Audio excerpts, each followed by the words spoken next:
எது ஒருவனுக்கு உயர்வை தரும் தெரியுமா? இன்று ஒன்னிவிடம் ஒரு திருக்குறள். நான் ஆர்ஷத்தை பொறுப்பால் நப்பில் அதிகாரம் 80 நப்பாராய்தல் குறள் 797.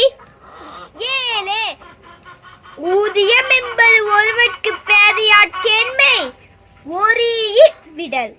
குறளுடைய பொருள் என்னன்னா, அறிவில்லாதவருடைய நட்பை விட்டு விலகுவதே ஒருவனுக்கு உயர்வை தரும் என்று திருவள்ளுவர் கூறுகிறார். மீண்டும் ஒரு நிமிடம் ஓட்டுகளுடன் நாளை சந்திப்போம். அதுவரை உங்களிடமிருந்து விடைபெறுவது நான் ஆர்ஷா. நன்றி, வாழ்த்துக்கள். எப்படி எங்க வீட்ல வளைஞ்ச கத்திரிக்காய் இங்க பாத்தீங்களா? இந்த செடியோட கத்திரிக்காய் தான் இதெல்லாம்.